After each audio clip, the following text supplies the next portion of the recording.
Muy buenas tardes a todas y todos. Bienvenidos nuevamente a este espacio de la Cátedra Abierta Agriculturas para la Vida. El día de hoy vamos a tener la presencia de una gran profesional, una mujer con mucha experiencia en el tema. La ponente del día de hoy se llama Gisela Obando Cabrera y su tema es el extractivismo, experiencias etnográficas. Entonces, Gisela, muy buenas tardes.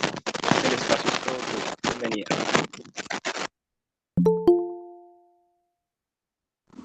Hola, buenas tardes para todos.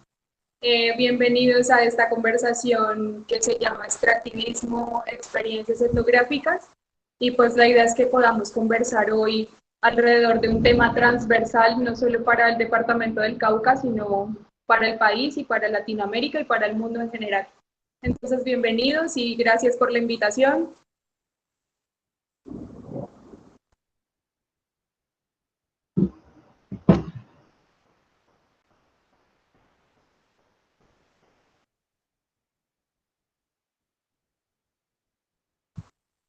Ahí les pregunto, ¿iniciamos ya? ¿Puedo iniciar ya?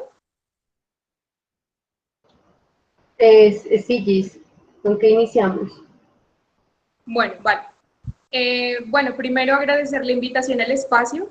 Me parece muy importante que nosotros podamos pensar en agriculturas para la vida, porque yo creo que a partir de esa reflexión nosotros podemos encontrar herramientas que nos permitan pensar en mundos alternativos, en los que la producción soberana de lo que consumimos sea lo más importante.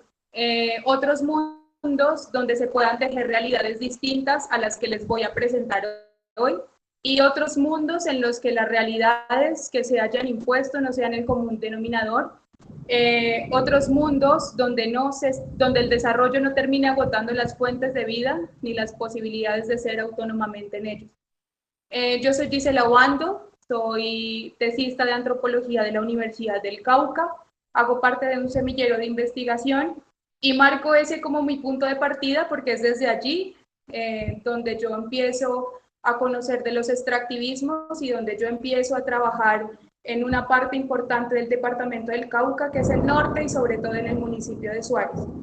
La idea es que hoy nosotros podamos conversar primero teóricamente sobre qué son los extractivismos y segundo, desde mi experiencia en campo, cómo son y cómo se expresan en el municipio de Suárez, en el departamento del Cauca.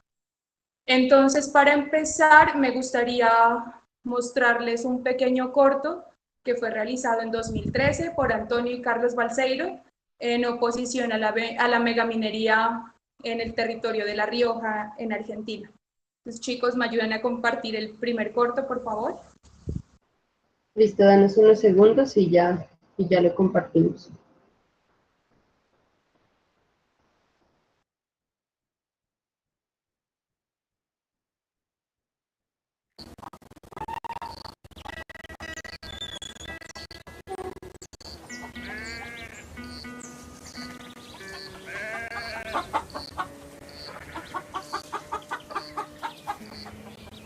Afinada la vihuela, me puse una tarde a tocar.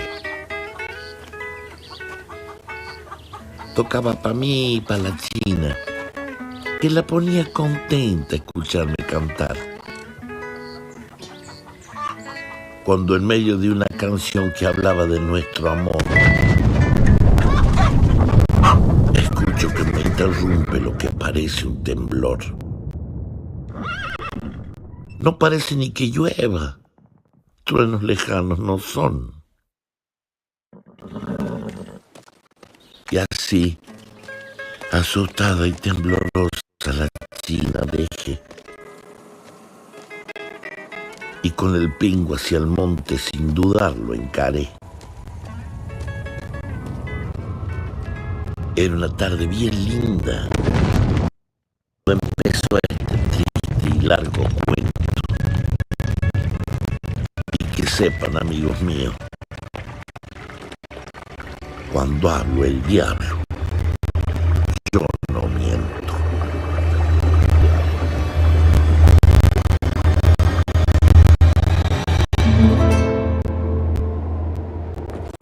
Qué raro, pienso para adentro. Y me hago una pregunta infeliz. Si está lleno de milicos, estarán bombardeando el país. Vi uno que parecía ser teniente. Era el gendarme con más rango. Ahí nomás le dije, escuché los bombardeos y me vine para acá rajando. Vuelva usted por donde vino, me dijo el milico así nomás. Este lugar no es pa' paisano. Vuélvase usted para atrás. Vine a ver qué está pasando, a ver si hay que defender. Vuelva usted por donde vino. No lo voy a repetir más. ¿Qué lo parió? ¿Qué estará pasando? Si esto no es un bombardeo. Estos milicos están todos mateando. Y del todo desconfiado y bastante confundido, me escabullí entre las matas para saber de verdad lo que había venido. Y para mi sorpresa, este problema no era de hombres ni de armas.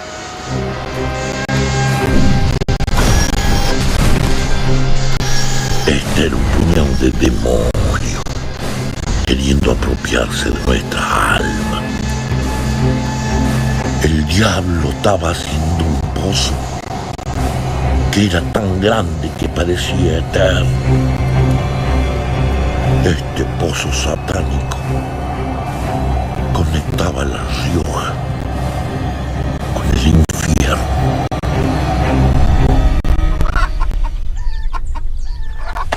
Al llegar a casa estaba la China, temblando como un becerro mojado. Ahí nomás le dije, son los milicos, probando cañones del otro lado. Ahora estamos juntos. ¿Estás contenta, chinita mía? Esta canción es pa' vos. Te la canto con alegría.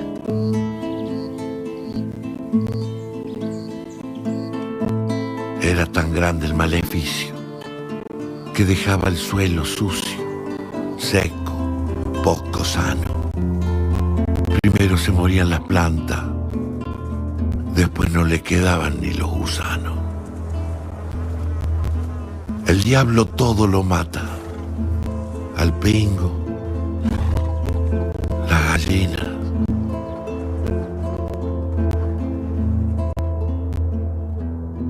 Los dos nos enfermamos juntos.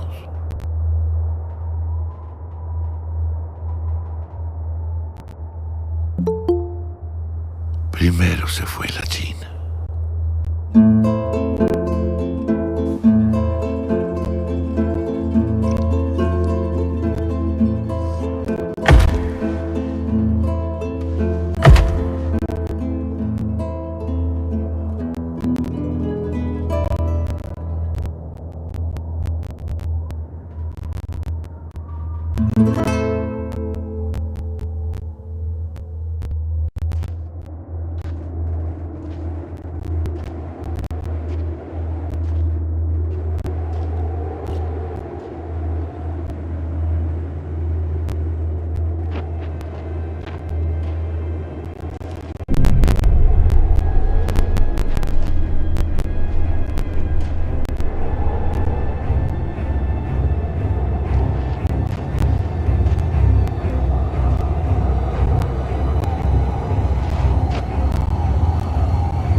Y un rencor que no puedo explicar se apoderaron de mí y el diablo quise matar.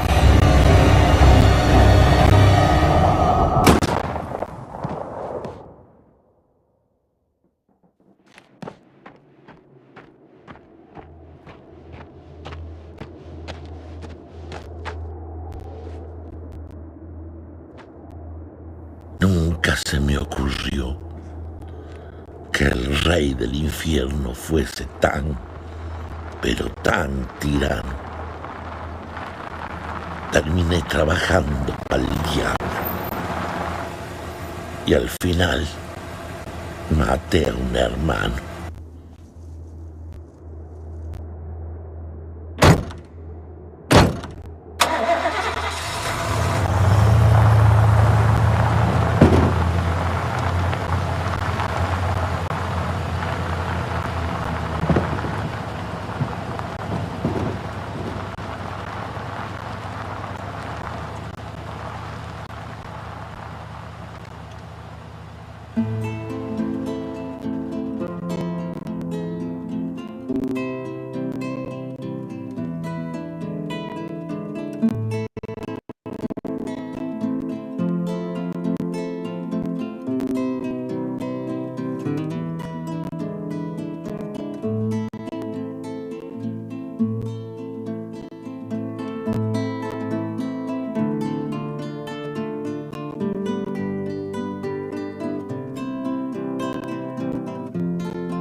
Bueno, la idea de ver el corto es que nos podamos hacer a una primera idea de los extractivismos. Entonces me gustaría preguntarles qué son para ustedes los extractivismos y qué piensan ustedes cuando ven el video. ¿Qué es lo primero en que piensan cuando les mencionan esa palabra y qué es lo primero que se les viene a la cabeza para que podamos empezar a abordar teóricamente los conceptos? Entonces no sé si alguien quiera participar y compartir. Hola chicos, chicas, escuchamos. Tienen también el chat, donde pueden hacer sus comentarios y con gusto acá.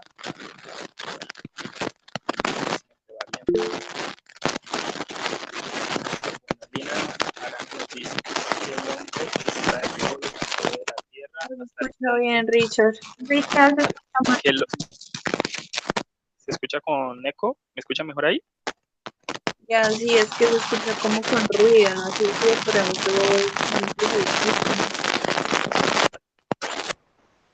Richie, es tu micrófono.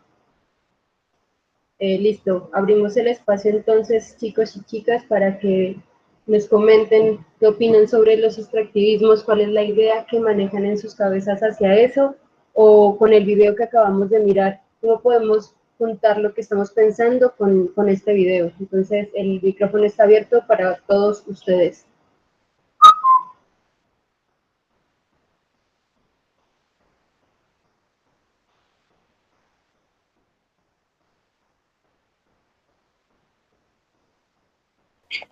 Bueno, pues yo quería también como opinar, creo que hay varios compañeros que han escrito por el chat, pero una de las cosas que a veces pienso sobre el extractivismo es que digamos que se enfocan precisamente en extraer esos recursos que tenemos pues en los suelos, pero casi nunca se piensa como en cómo retribuir de pronto esa actividad de la cual se está sacando. Entonces de pronto a veces pienso que es como sacar y sacar esos recursos del suelo, pero no en cómo nosotros podemos como ayudar a que haya un equilibrio, a retribuir de pronto eso que se está haciendo para generar, pues digamos, para no generar tanto daño, como lo vemos que no solamente afecta, digamos, que el medio ambiente, sino que también a las personas que habitan allí.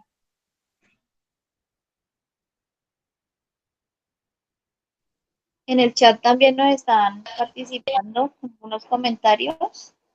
Angélica nos dice que cuando escucha la palabra piensa en eliminación de los recursos naturales. También nos comentan que vemos en los recursos naturales una mina de oro, pero extraemos todo lo que hay en esa mina hasta que nos quedamos sin nada, en lugar de potencializarlo.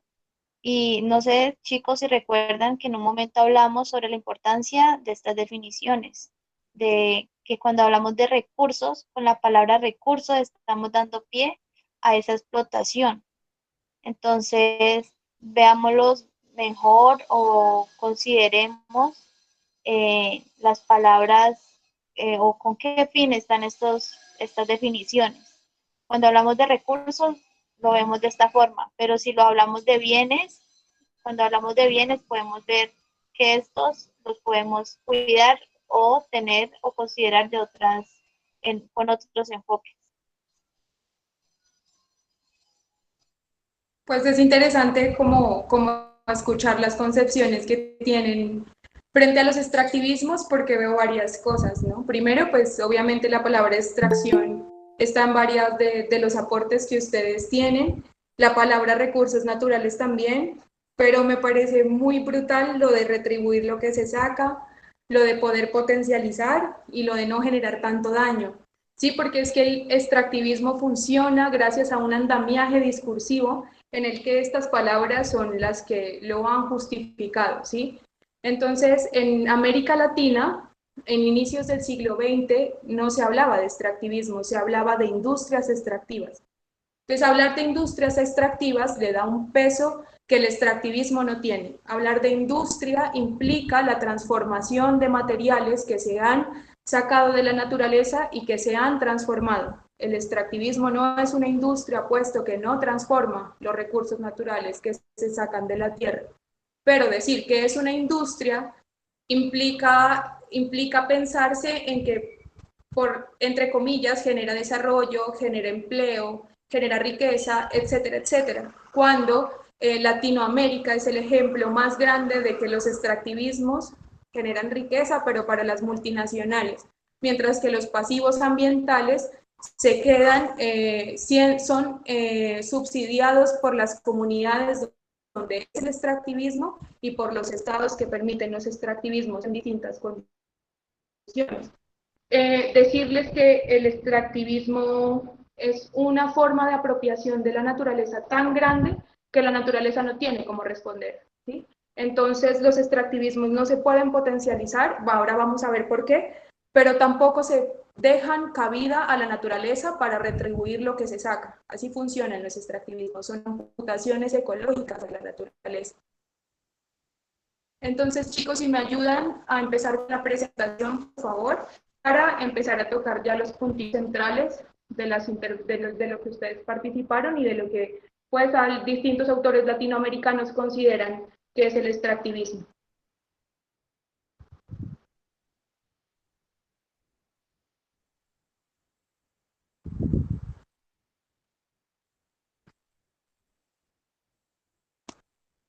Hola, ¿ya están compartiendo? Es que no veo la pantalla. Sí, sí se está viendo. Ay, no la veo. Bueno,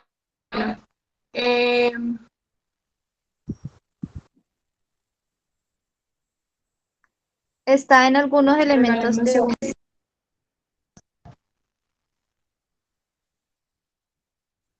Si es que no sé por qué no puedo ver las diapositivas que están compartiendo.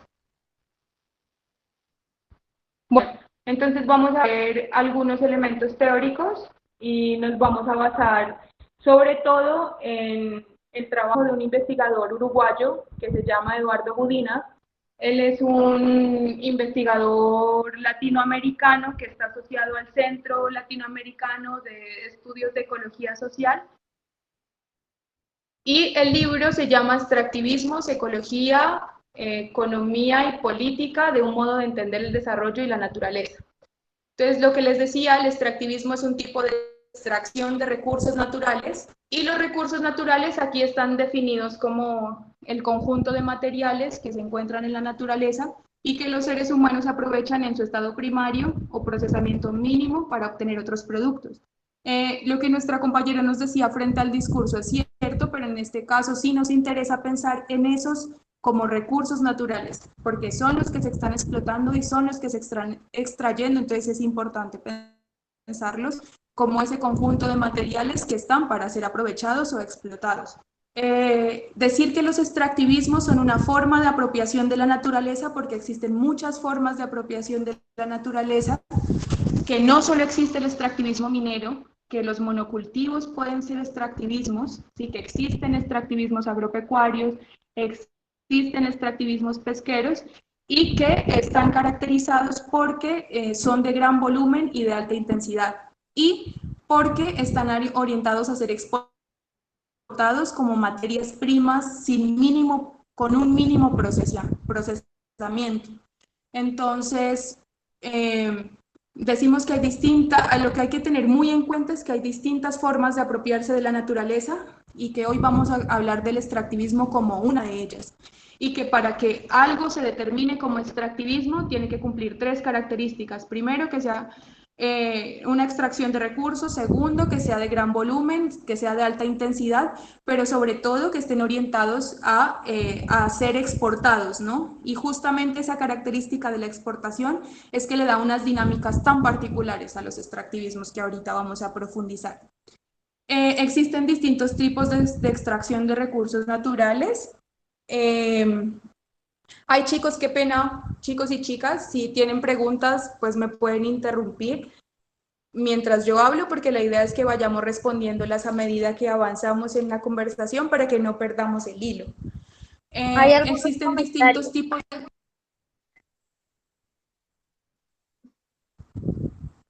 ¿Gisela? Hay algunos Dime. comentarios en el chat, no sé si los comentó ahorita o cuando termines de pronto la idea general.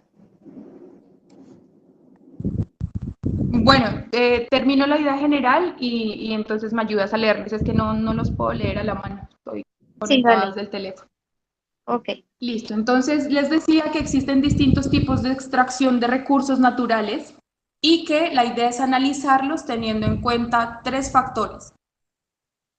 Primero, el volumen, pero el volumen de los recursos extraídos no puede medirse como se mide convencionalmente, porque las mediciones frente a los recursos extraídos son incompletas, porque estas mediciones no reflejan la remoción total de materia, sino que se centran en medir el producto final extraído.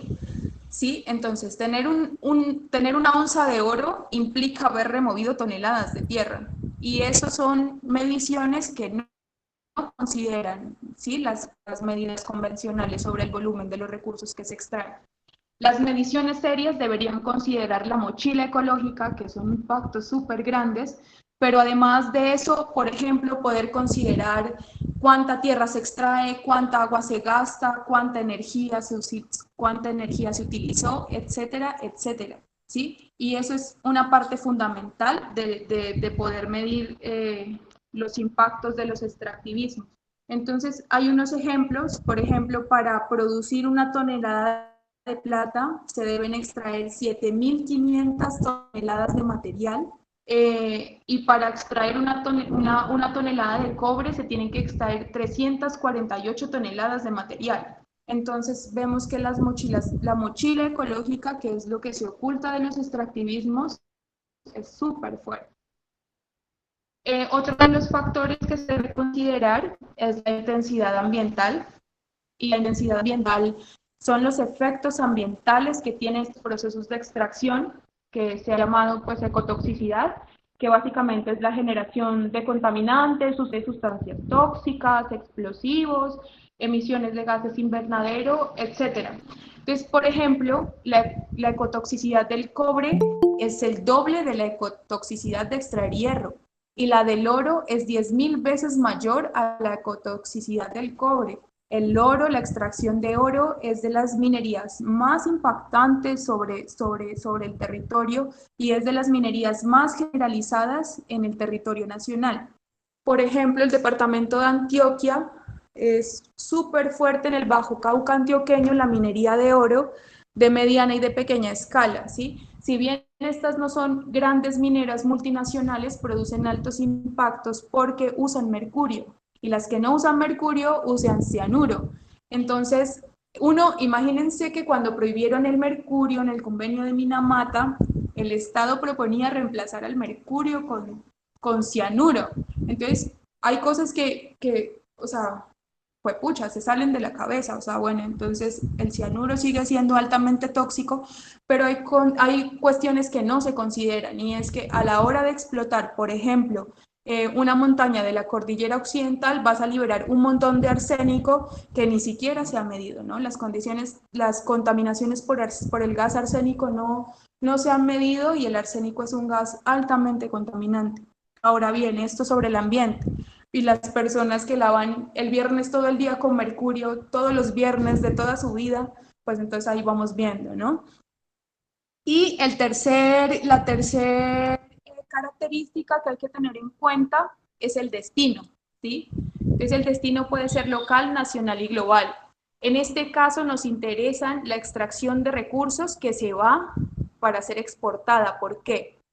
Porque si consideramos esto de esta manera, nosotros podemos pensar en dos vías, ¿sí? La vía local, para pensar que el extractivismo existe en un lugar, que está anclado a un lugar, y que allí afecta a las poblaciones que encuentra, afecta a los ecosistemas que encuentra, pero que existe una vía global, que es la que los conecta con el mercado internacional, y que son los flujos del mercado internacional los que permiten que en un territorio aumenten o disminuyan estos extractivismos, ¿sí? Entonces sube el precio del oro, inmediatamente van a aumentar la extracción de oro que existe en los territorios como en los del Cauca. Entonces eso es muy importante porque es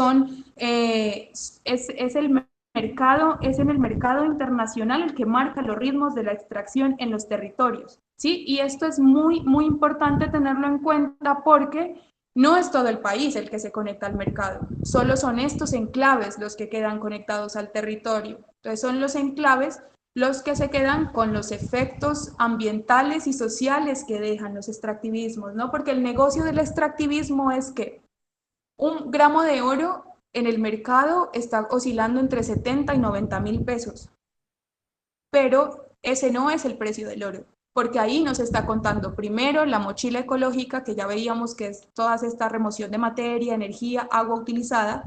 Tampoco se está contabilizando los gastos en salud que el señor tuvo que gastar bajando al hospital, etcétera, etcétera, ¿sí? Tampoco está contabilizado la destrucción sociocultural que existe sobre los territorios y eso obviamente aumentaría por montones el precio del oro. Sí, sí, cosas, por ejemplo, como las socioculturales las pudiéramos monetizar, ¿sí? En caso hipotético tal.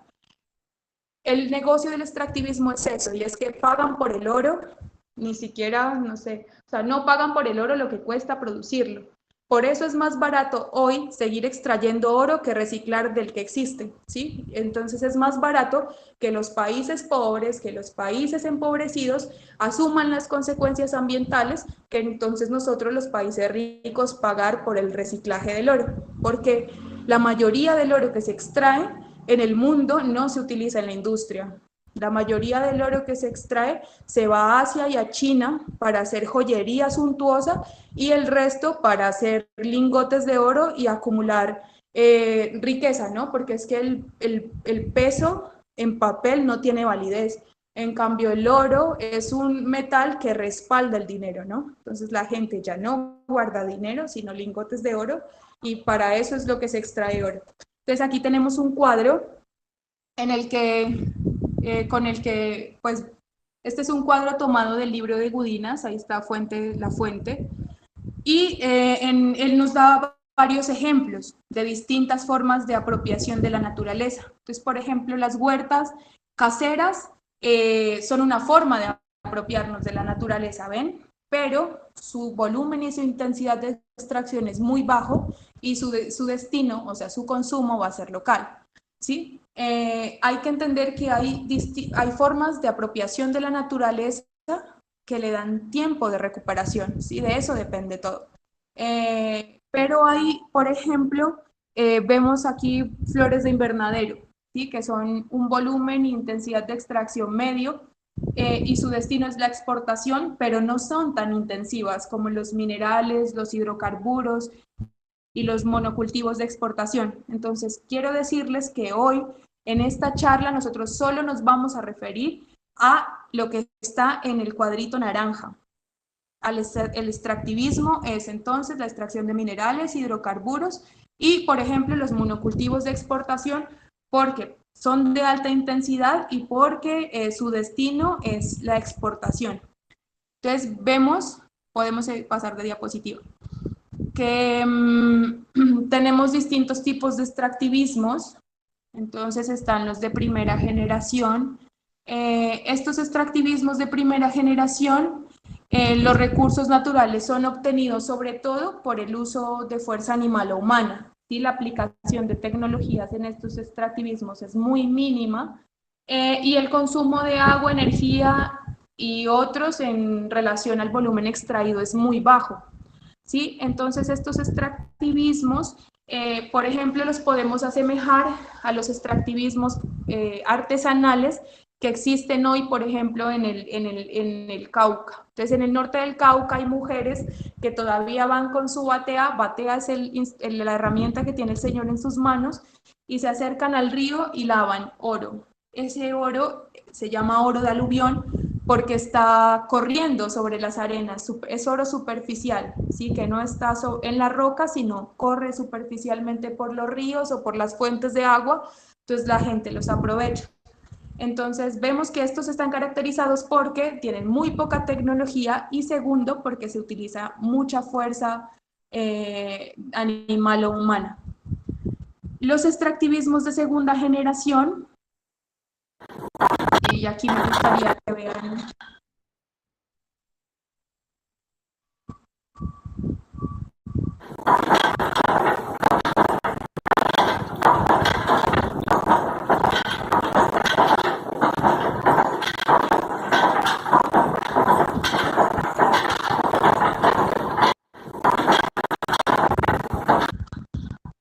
Bueno, este es un molino californiano que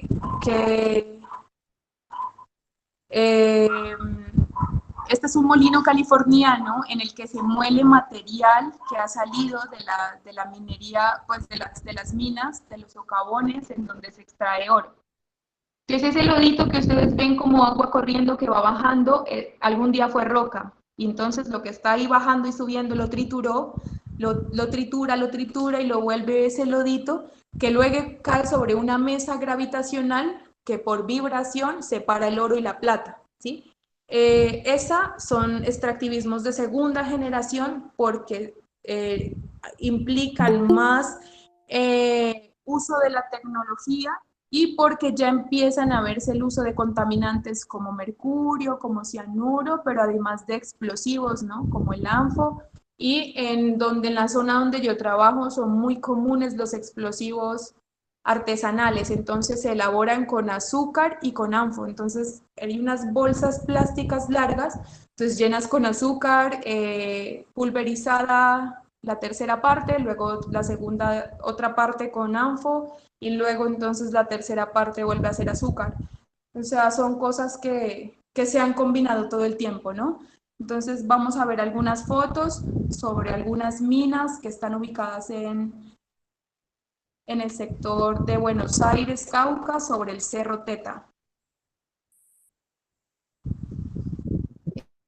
Esa es la otra parte del molino.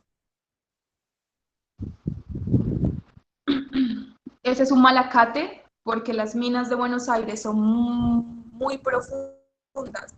El oro está en la roca, dentro de la peña de la montaña, y la particularidad del Cerro La Teta es que sus minas van en picada hacia el suelo. Hay minas de 600 metros de profundidad, de 700 metros de profundidad hacia abajo, y entonces estas herramientas como el malacate son indispensables para poder extraer oro.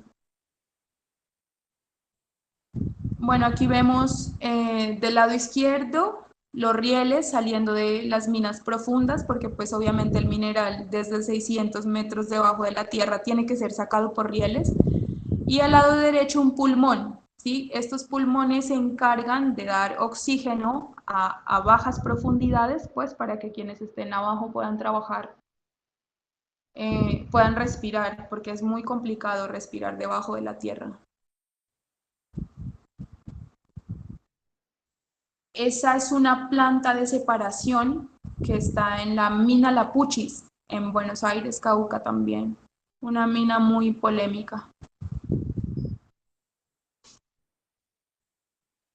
Bueno, y avanzamos, los extractivismos de tercera generación se caracterizan porque la apropiación de recursos naturales aumenta en más volumen y más intensidad. Estos extractivismos tienen complementos tecnológicos que permiten apropiar de mayor manera, ¿sí? Entonces son excavadoras, camiones más grandes, dragas, explosivos más intensivos, transgénicos, y son los más comunes en América Latina. Por ejemplo, la megaminería a cielo abierto es un extractivismo de tercera generación, y la megaminería se caracteriza porque hace un uso intensivo de explosivos y de remoción y transportes enormes de volúmenes de tierra con grandes maquinarias, utilizan contaminantes en los procesos de separación, generan grandes escombreras, producen muchísima agua contaminada y consumen también muchísima agua, ¿no? Y, por ejemplo, en el caso del agro, el monocultivo de soja es un extractivismo de tercera generación. En Colombia, los monocultivos de palma africana, aquí nomás en el Valle del Cauca, el monocultivo de caña, y pues algo que es súper complejo, ¿no? Y es que Colombia, la identidad colombiana, entre comillas, la identidad hegemónica en Colombia es gracias al café. Y el café es uno de los extractivismos que menos hemos problematizado en el país, pero es un extractivismo. Entonces vamos a ver un video sobre el problema del cerrejón en La Guajira.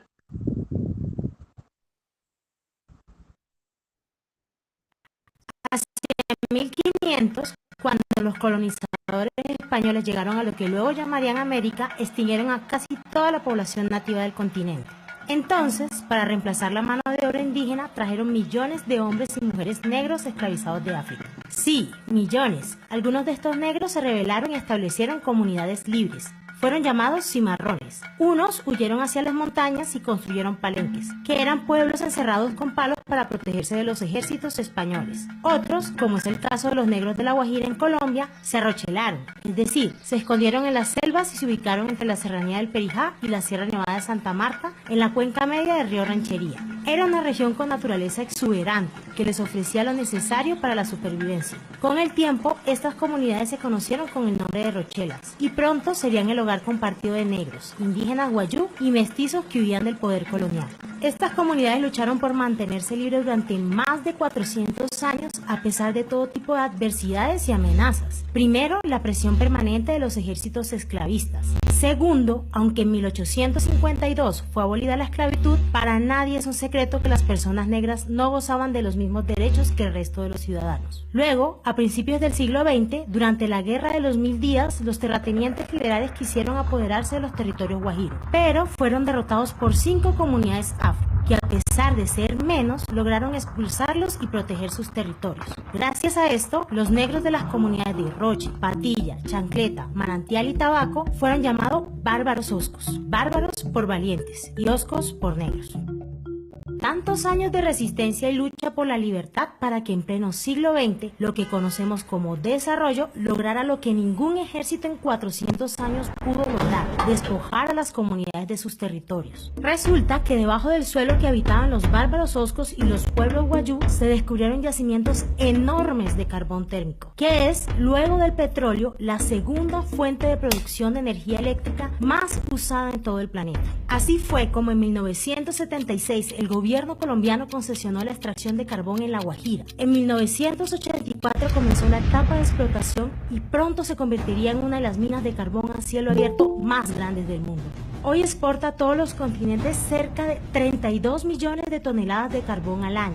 Desde el 2002, la empresa se llama Carbones de Cerrejón Limited y tiene permiso de explotación hasta el año 2034. Inicialmente, Colombia tenía una participación del 50% en el proyecto, pero hace más de 20 años el Estado vendió su parte y hoy la empresa le pertenece en su totalidad a 3 multinacionales: Glencore, BHP Billiton y Anglo American. ¿Y cómo hicieron para explotar carbón en una región donde habitaban comunidades cientos de años atrás? Para hacerlo, el proyecto minero ha despojado de sus territorios a 35 comunidades entre guayú, afroguayú y afro. ¿Y cómo lo lograron? Así.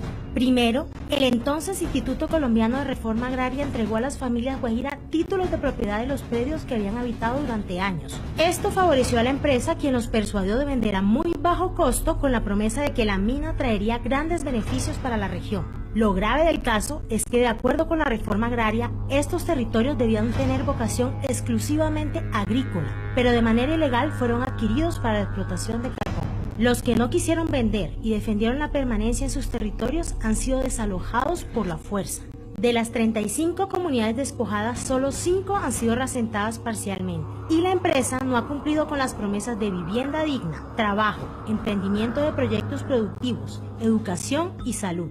En estos momentos, La Guajira vive una alarmante crisis humanitaria, siendo el segundo departamento más pobre de Colombia. La mina se ha apropiado de Ranchería, el único río que existe en La Guajira. Lo han contaminado. Igual ha pasado con más de 9 arroyos que lo alimentan. Los han secado uno tras otro. Es así como la mina cambió las costumbres, la autonomía y la relación ancestral con la tierra de las comunidades guajiras. Se podría decir que después de 400 años de resistencia y lucha por la defensa de su dignidad y su libertad, las comunidades de La Guajira volvieron a ser esclavizadas y despojadas, esta vez por lo que llamamos desarrollo.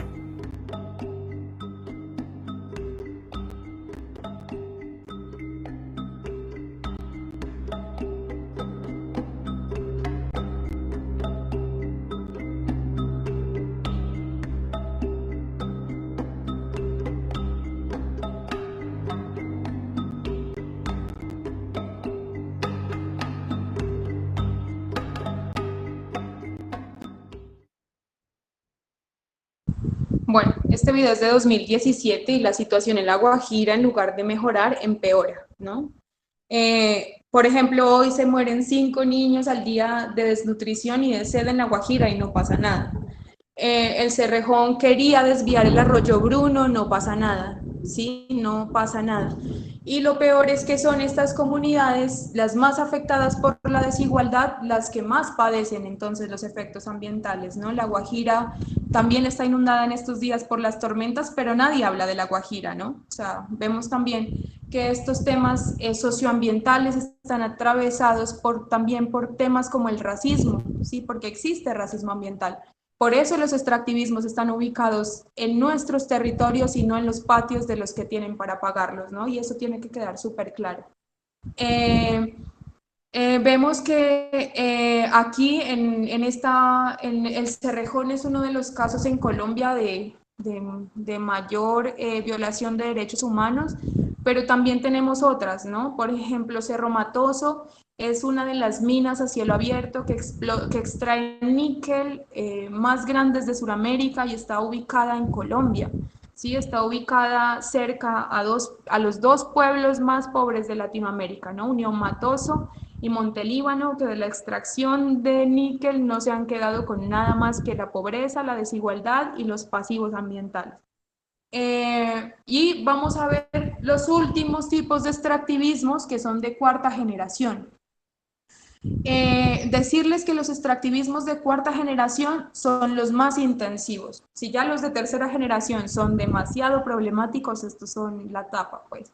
Estos se caracterizan porque son de alta intensidad, ¿no? Alto volumen, en grandes extensiones de tierra. ¿Sí?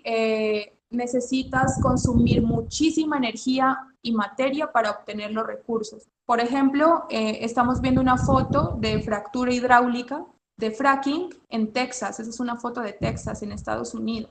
El fracking es un método que combina procesos de la explotación petrolera y otros de la megaminería, porque implica la extracción del recurso gracias a la inyección de agua y sustancias tóxicas en el subsuelo a través de, por ejemplo, esos pozos, esos puntos blancos que se ven en la foto son pozos. A través de esos pozos se inyectan estas sustancias causando una sucesión de fracturas para que el petróleo que está súper abajo pueda subir a la superficie, pero esto tiene muchísimos riesgos. Primero, que existen en el subsuelo aguas que pueden ser aprovechadas. Entonces, a la hora de una sucesión de fracturas, estas aguas que pueden ser aprovechadas bajan a lugares donde ya no pueden serlo, pero además, y es algo que tiene que ver con los discursos y con los discursos que hay que enfrentar, y es que siempre están asociados, entre comillas, accidentes, ¿sí? Pero es decir que cuando se requiere tanta tecnología, tanta intervención frente a la naturaleza, los accidentes no existen. Entonces estos extractivismos obviamente van a tener fallas, ¿no? Obviamente van a presentar fugas. En el fracking es muy común que los pozos con sustancias tóxicas se derramen, es muy común la contaminación de suelos, el fracking es de lo peor que existe en el mundo, ¿no? Además, porque para extraer un barril de petróleo te gastas más de la mitad de un barril de petróleo, o sea, ni siquiera energéticamente es, o sea, viable. El fracking, por donde se quiera ver, es de las peores cuestiones, pero entonces los países insisten en justificarlo. Hace poco en Colombia teníamos el debate del fracking otra vez reactivado, y son cosas que están ahí, ¿no? Entonces, están allí, ¿sí? Los países siempre están buscando nuevos extractivismos para ampliarse, y más en estos países como los latinoamericanos, que dependen, que sus economías son extractivas, ¿sí? Colombia depende netamente de la extracción de recursos como el petróleo, lo mismo que Venezuela, ¿sí? Entonces son países latinos que son muy dependientes de los extractivismos. Y entonces aquí me gustaría enfatizar en que los impactos son muy diversos y que son muy importantes, ¿sí? Y que no solo son locales, como la contaminación de los lugares donde están y de los espacios adyacentes a estos, sino que tienen unos efectos derrame que no son tenidos en cuenta. ¿Y a qué se llama efectos derrame? A que los países empiezan a legislar a hacer política pública al servicio de los extractivismos, ¿no? Entonces empezamos a ver que las reformas a los códigos mineros, las reformas mineras se ponen al servicio de los extractivismos y sobre todo en Colombia, por ejemplo, de los extractivismos que realizan las multinacionales, ¿no? Y porque eso es importante decirlo, los extractivismos no solo los hacen las multinacionales, las comunidades hacen extractivismo y los países hacen extractivismo, ¿no? Por ejemplo, el caso de Ecuador. Cuando Correa era el presidente de Ecuador, obviamente Correa es un presidente que se catalogó dentro de la corriente progresista, ¿no? Grandes inversiones en salud, grandes inversiones en educación, grandes inversiones en dignificar pues la forma de vida de los ecuatorianos. Sin embargo, el país nunca se problematizó el extractivismo. Entonces fueron grandes inversiones a costa de continuar y profundizar el extractivismo porque cuando Correa avanzó en la inversión social gracias a la ampliación de la frontera petrolera en el Amazonas ecuatoriano, afectando a los indígenas Shuar y Ashuar del Amazonas. Por ejemplo, en Bolivia, Evo Morales, la misma situación, el Estado al control de los extractivismos, pero nunca cuestionándolos, ¿no? Entonces, intensificamos la extracción de litio, además que las cooperativas de mineros en Bolivia son completamente incidentes en la construcción de la política nacional del país, pero aumentan los extractivismos, ¿no? ¿Qué decir de Argentina con los monocultivos? Y nada que decir de Brasil, que ha sido pues conocido por los escándalos de derrames de aguas tóxicas de presas de minería, ¿no? Entonces ya son conocidos casos que presas se rompen, liberando los materiales tóxicos e inundando, como siempre, a comunidades indígenas, campesinas, empobrecidas. O sea, esa es como la generalidad, que los más afectados siempre son quienes más llevan del bulto. O sea, son la gente que más hoy sufre desigualdad son los que más sufren los desastres ambientales que trae consigo los extractivismos. Entonces aquí me gustaría parar a ver si hay comentarios en el chat, preguntas, para que vayamos conversando.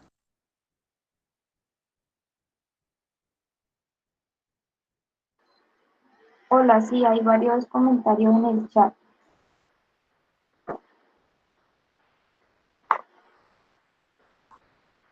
Igual si alguno quiere tomar la palabra, hacer algún comentario, también puede solicitar la palabra y nos comparte lo que de pronto hayan tomado de toda esta reflexión y toda esta información tan importante que nos está compartiendo la ponente.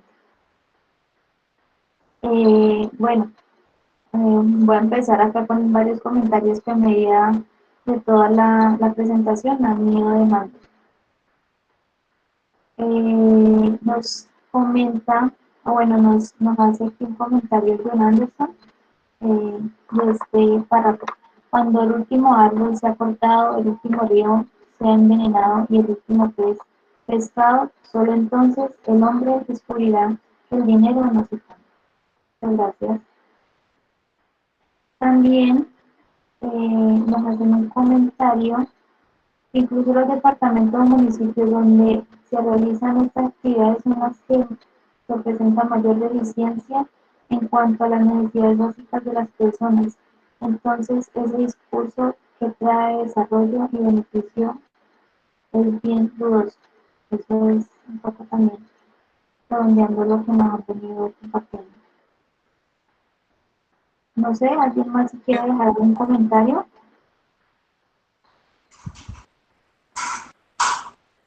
Yo quiero hacer una pregunta.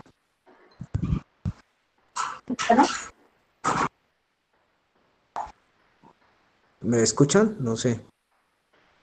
Sí, te estamos escuchando. Bueno. Era en relación, digamos, al extractivismo. ¿Qué tan necesario puede ser, digamos, el extractivismo? No digamos de una manera depredadora, pero sí, digamos, para hacer, digamos, inversiones como en Ecuador. Porque, o sea, bueno, no sé, me genera una duda. ¿De dónde sale la plata, digamos, para hacer todas las inversiones ¿de qué? De salud, en educación si no hay, digamos, como esos recursos, si no hay una industria bien fundamentada? Hola, es eso, del extractivismo. Lo que pasa es que ampliaron, por ejemplo, la frontera petrolera y entonces la diferencia entre Colombia y Ecuador es que el Estado regula sus extractivismos, mientras que en Colombia los réditos de los extractivismos se quedan en manos de las multinacionales. En Ecuador esa plata pasa a ser del dominio público, ¿sí? Entonces esa es la plata. O sea, es que en Colombia las multinacionales ni siquiera tributan, gozan de beneficios como las exenciones tributarias en las que se devuelven los impuestos que ellas pagan, ¿no? Es que en Colombia las multinacionales sacan y no dejan nada, o sea, es que es una cosa loquísima y no estoy justificando, es decir, o sea, ni siquiera así pagaran pues los impuestos que debieran pagar. Sabemos que el extractivismo es un mal negocio, ¿no? Porque a la final lo que les decía, el negocio del extractivismo funciona basado en que nosotros vendemos el mineral más barato. ¿Por qué? Porque el costo del mineral que se extrae, por ejemplo, no toma en cuenta los pasivos ambientales, los pasivos de salud con los que queda subsidiando la gente pobre, ¿no? Porque si vos te dedicas a la minería de oro, vos sos un minero, un pequeño minero, un mediano minero, vivís en un lugar que tenés que caminar 6 horas a pie para poder llegar a ese lugar y te enfermas, pues los costos de salud no están incluidos en el gramo de oro, los pagas vos, ¿sí? Por eso la dependencia, por eso el extractivismo no es un buen negocio, porque vendemos lo que extraemos más barato si pudiéramos de alguna manera medirlo en dinero. Entonces el extractivismo siempre va a ser depredador, porque lo que les decía, o sea, hay distintas formas de apropiarse de la naturaleza y no todas las formas de apropiarnos de la naturaleza son extractivismos. Los extractivismos son estas formas de apropiar en la que la intensidad de los recursos y el volumen de extracción son muy altos, pero que además están condicionados por el flujo del mercado internacional.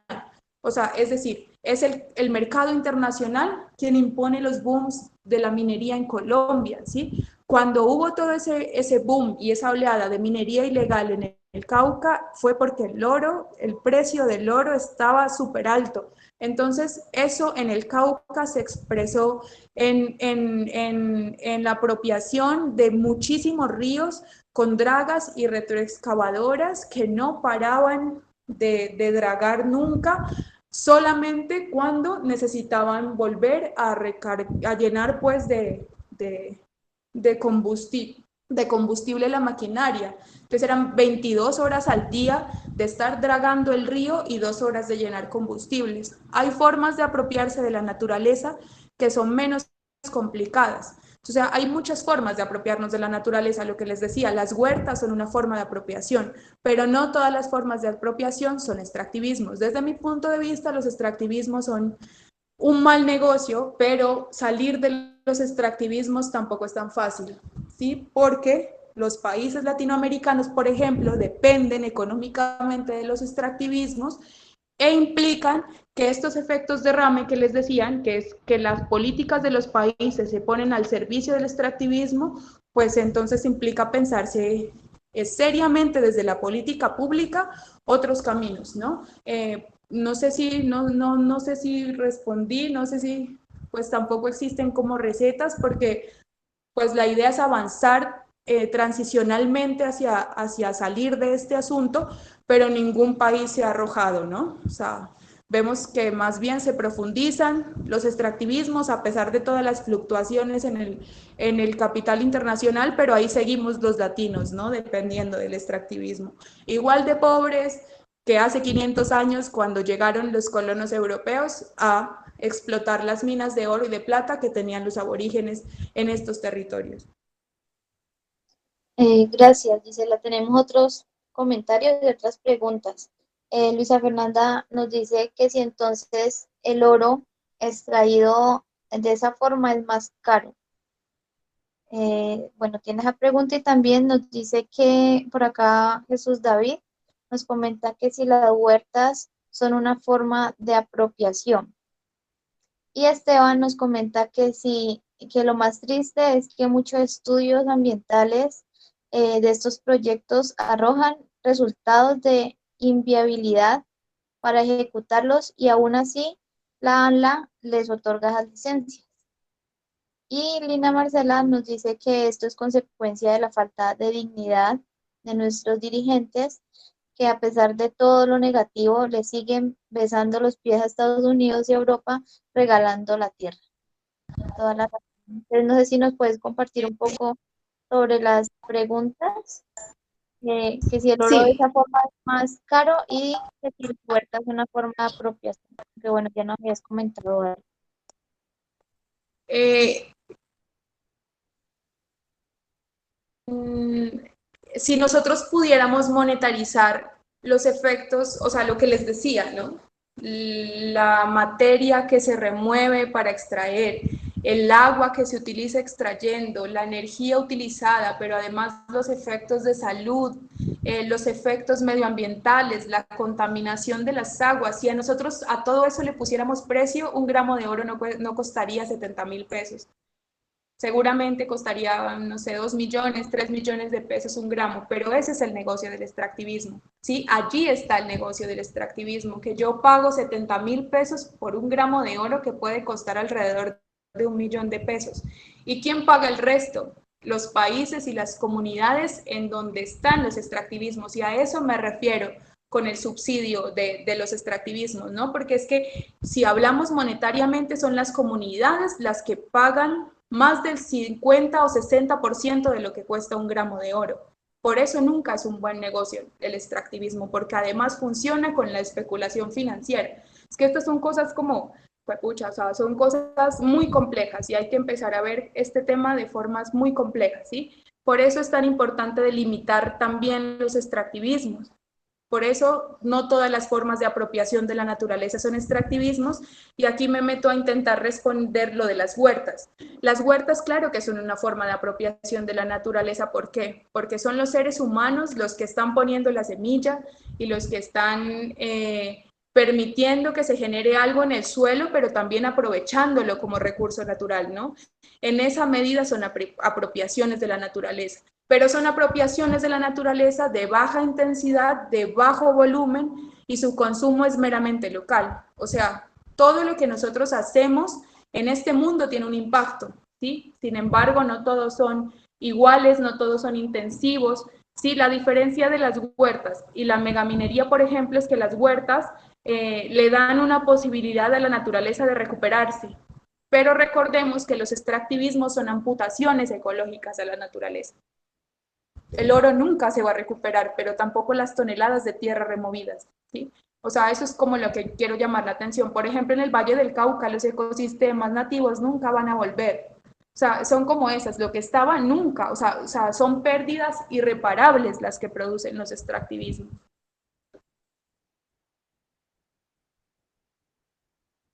Buenas tardes. Hola, buenas tardes. Hola, buenas tardes. Otra cosa que trae el extractivismo, por ejemplo, pues de manera indirecta, es el costo elevado de la vida. Por allá en el año 2015 participé en un proyecto en Montelíbano, Córdoba, ya que estaban hablando pues, de Cerro Matoso, y el salario mínimo de Cerro Matoso hace 5 años era 1.400.000. Eso hace que toda la canasta familiar, la canasta básica, los subsidios, los servicios públicos, todo sea de manera elevada. Entonces, las personas que no podían trabajar en la mina tenían que pagar 2 o 3 veces más el costo de los alimentos, porque la gente asumía que todos trabajaban en la mina y todos tenían un salario de 1.400.000 mensuales.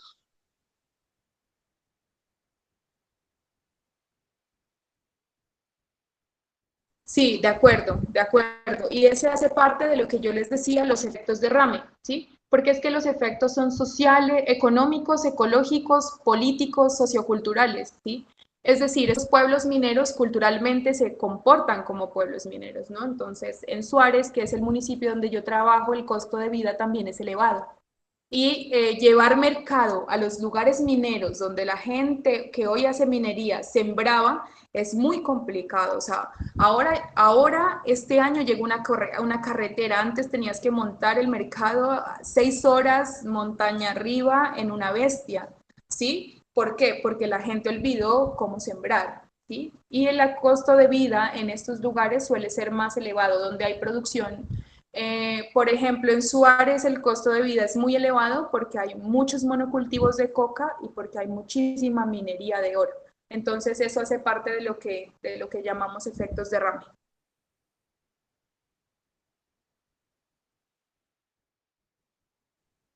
Me pedían que si podía como explicar un poco esa imagen que estamos viendo allí. Cada puntito blanco que se ve en la imagen es un pozo que tiene cientos de metros de profundidad, cada puntito blanco que se ve. Esos son miles de, esos son súper extensos esos extractivismos y se inyecta agua con sustancias químicas sucesivamente por todos esos pozos al mismo tiempo, ¿sí?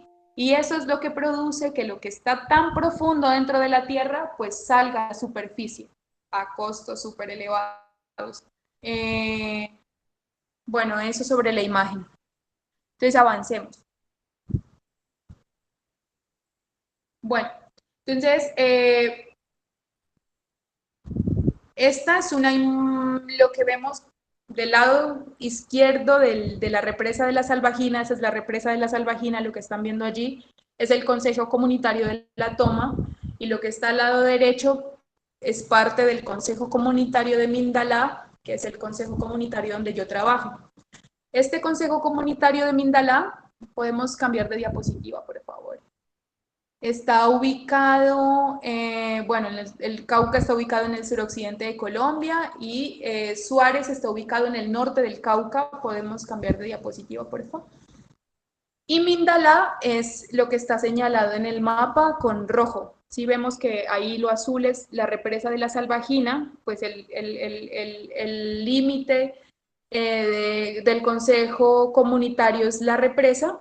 Y entonces, bueno, en este Consejo Comunitario hacen parte 9 veredas, no todas son mineras. Sin embargo, lo chévere de este Consejo Comunitario es que su primer poblamiento estuvo basado en los trabajos de negros esclavos en las minas de oro de la colonia, ¿sí? Entonces, nosotros vemos que, bueno, que este Consejo Comunitario, pues, está en el norte del Cauca, en un municipio como Suárez, que es un municipio un poco complicado porque existe, pues, hoy diversas problemáticas que vamos a ver más adelante. También señalar que existen diversos tipos de poblamiento, que una gente de la que habita allí llegó alrededor del siglo XVIII, pero que hay gente que habita que acabó de llegar la semana pasada. Con esto quiero decir que el proceso de poblamiento nunca para, ¿sí? Que siempre hay gente construyendo espacialidades dentro de estos territorios. Esto, bueno, es un poblamiento afro, es un consejo comunitario, que son las formas de organización de las comunidades negras en este país. Y bueno, yo llegué allá porque yo iba a ayudar con la caracterización del territorio. Llegamos a hacer un censo de caracterización y pues ahí yo vi, yo tenía una idea muy romántica sobre la minería hecha por las comunidades negras, porque en el Cauca hay un discurso muy fuerte, ¿sí?, de ancestralidad asociado a la extracción de oro. Entonces, cuando yo llego y veo los beneficiaderos llenos de mercurio, la gente lavando con mercurio hasta donde ya no más, dándote la mano llena de agua de mercurio, yo dije no, o sea, no.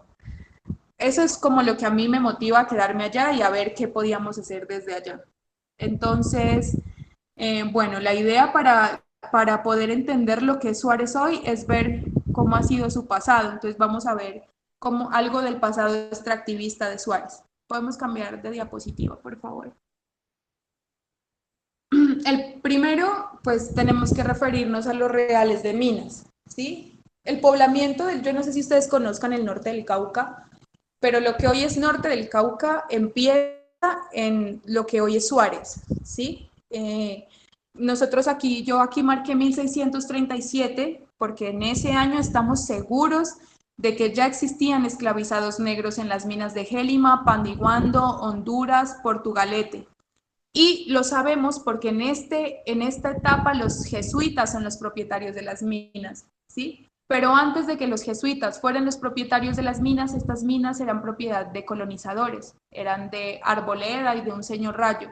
Entonces, cuando llegan los jesuitas con sus misiones evangelistas, entonces esta gente lo que hace es donar, ¿no? Donar sus reales de minas para que los padres entonces puedan mantener el colegio San Francisco de Asís que habían creado en Popayán.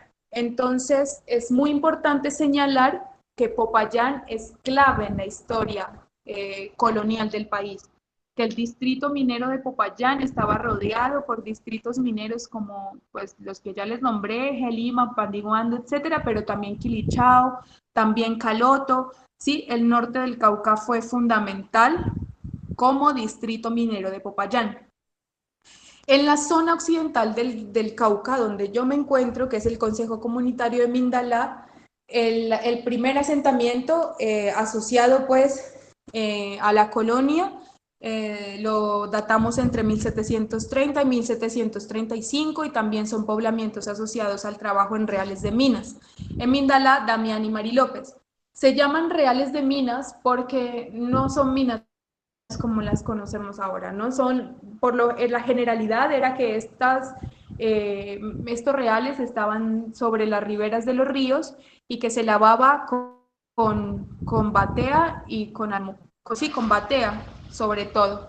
Entonces, y el agua era muy importante, ¿no? Para hacer esta minería. Entonces, no se podía hablar de un real de minas si no tenías una quebrada que pasara por el lado para explotarla. Entonces, nosotros decimos que, bueno, si bien estos no son extractivismos en el sentido estricto, porque no había exportación, sino transferencia de una unidad política subordinada, que eran, pues en este caso, las colonias, a la unidad política mayor, pues que en este caso era España, ¿no?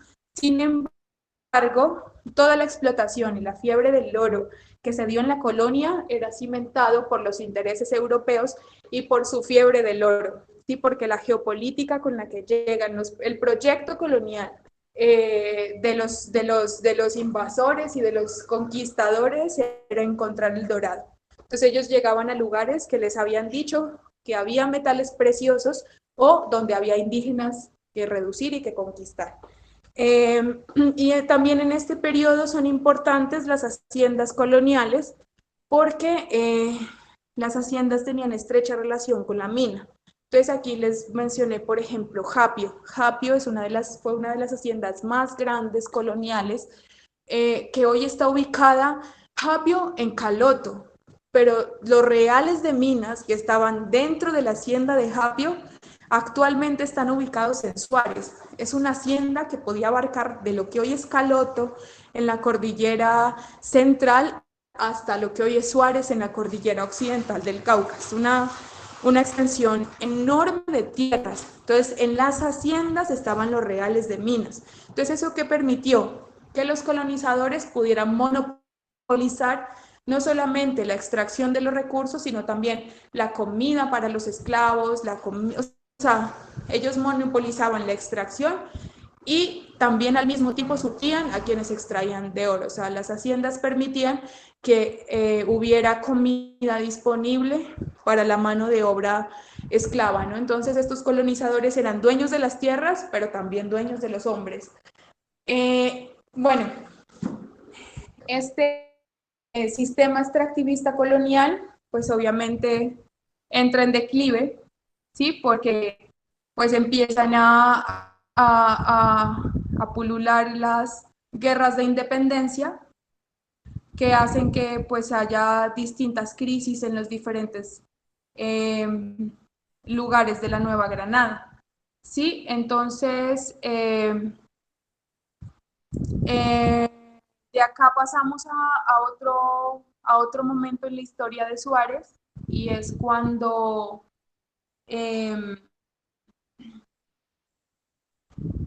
primero me gustaría contarles que aquí también hubieron cosas interesantes, ¿no? Por ejemplo, la gente que hoy habita el Consejo Comunitario de La Toma y del Cerro Teta trabajaron como esclavizados durante 9 años para poder reunir 314,000 pesos y poder comprar los reales de minas, donde están hoy. Sí, esa es la historia de La Toma, Cerroteta y Aznazú, que fueron redes de minas que fueron comprados con trabajo de obra esclavo. O sea, ninguno le regalaron la tierra se perdió. Entonces, bueno, lo que les decía, los sistemas coloniales comenzaron a mostrar limitaciones a finales del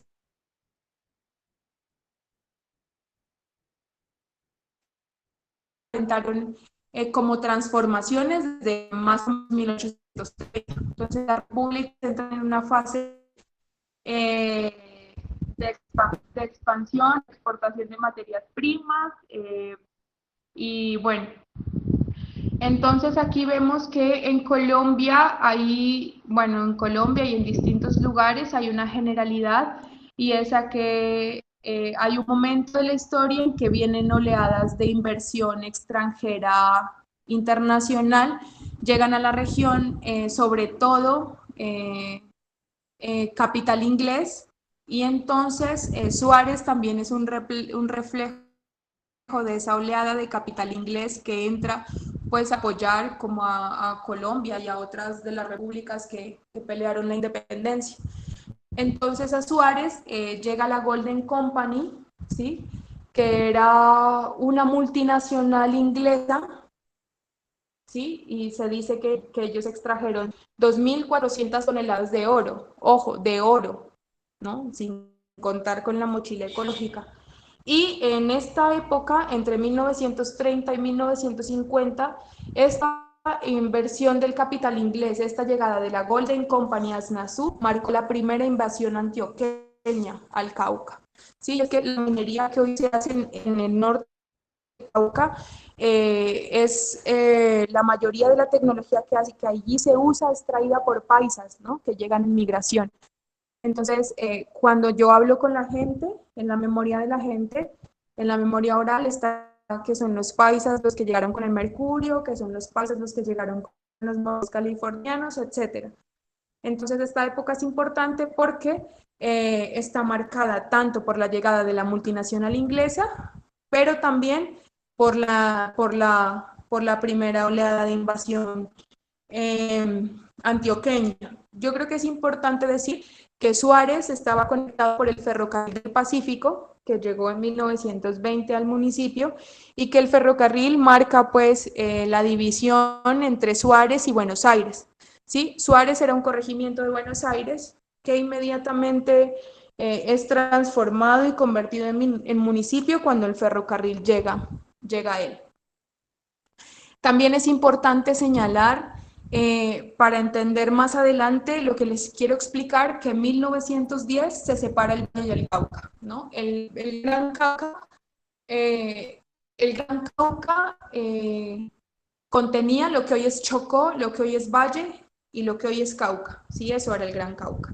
Pero entonces hubieron distintos problemas que terminaron fraccionándolo, y la separación del Valle del Cauca y el Cauca es importante porque se separan dos proyectos económicos distintos, ¿sí? El de las élites conservadoras del Cauca, que estaban cómodas, felices, viviendo de la mano de obra del terraje, y los de la Valle, y las élites del Valle del Cauca, que son un poco más liberales, ¿no? De forma económica. Entonces, las élites del Cauca apostándole al crecimiento de, por ejemplo, las grandes haciendas cañeras, mientras que en el Cauca pues esa no era la preocupación, ¿no? Por eso se separan. Y este pasado extractivista lo marco para llegar a uno de los puntos, podemos avanzar de diapositiva, más importantes dentro de la historia reciente del Consejo Comunitario de Mindalay, es la creación de la salvajina. ¿Sí? Bueno, entonces aquí es importante conectarnos por completo con el Valle del Cauca. Y es que el cultivo de caña para producción de azúcar comenzó en el centro del valle geográfico del río Cauca, y esto motivó la construcción de trapiches azucareros en la región. ¿Sí? El negocio prosperó muy rápido y tuvo un gran empuje luego de que Estados Unidos dejara de comprarle el azúcar a Cuba luego del triunfo de la revolución en 1959. ¿Sí? Al perder una de sus fuentes principales de abastecimiento, la demanda estadounidense se trasladó a los ingenios del valle geográfico del río Cauca. ¿Por qué? Porque podían producir caña durante todo el año. ¿Sí? Al crecer la demanda, estos ingenios pues obviamente comienzan a crecer mediante la compra de tierras, mediante el despojo a lo largo y ancho del valle. Y esto les permitió ampliar el área de cultivo e incrementar la disponibilidad de mano de obra en la región, ¿no? Porque entonces en esta región se había consolidado un campesinado negro al que se le va quitando la tierra, ¿no? Entonces se quedan sin tierra y por lo tanto entonces se convierten en obreros que pueden ser porteros, etcétera, etcétera. ¿Sí? Pero la compra de tierras no era suficiente para garantizar la producción que ellos necesitaban producir. ¿Por qué? Porque el río Cauca inundaba con mucha frecuencia los cultivos de caña, ¿sí? Y ojo, esta es la razón por la que se busca regular el caudal del río, ¿sí? La salvajina es un impacto del extractivismo cañero que se expandía sobre el valle geográfico del río Cauca. O sea, hoy el Valle del Cauca es lo que es gracias a que muchas comunidades indígenas, negras y campesinas en Suárez estén, bueno, iba a decir una grosería, pero no, sufran de desigualdades ambientales, sociales, económicas, ¿sí? Y eso es muy importante, porque cuando uno está acá en el valle y uno habla de Suárez, la gente no sabe dónde queda, la gente se asusta, como, ay, ¿usted por qué va a Suárez?, etcétera, pero no saben que hoy las cosas son como son en el valle, porque las cosas son de color negro en Suárez, ¿sí? Entonces un poco hacer énfasis en esto. Entonces, lo que decimos y es que aunque en la parte montañosa del norte del Cauca no se cultiva caña para producir azúcar, la represa estableció un vínculo forzado entre la gente de Suárez y la actividad de los ingenios que estaban ubicados en la zona plana. Entonces, las élites vallecaucanas inclusive crean la Corporación Autónoma Regional del Valle del Cauca, ¿no? Para que sea la encargada de regular las aguas del río y concesione la construcción de una presa de 150 metros de altura en el sitio que se había conocido como las Peñas de la Salvajina y que hoy hace parte pues, del municipio de Suárez. Podemos avanzar. Aquí hay unas fotos que nosotros conseguimos de la construcción de la hidroeléctrica. La construcción de la hidroeléctrica se da entre el 80 y el 85. En 1986 empieza a funcionar. Podemos seguir, porfa. Allí se ven, yo creo que ahí podemos ver. Allí apenas se había desviado el caudal, todavía no hay muro. Esas son las peñas de la Salvajina, las que se ven por el arbolito que se ve grande allí. Ahí el río ya está pasando por debajo, ¿no? Si ven que ya el caudal está seco. La siguiente, por favor. La siguiente. Toda la maquinaria y ya están levantando el muro.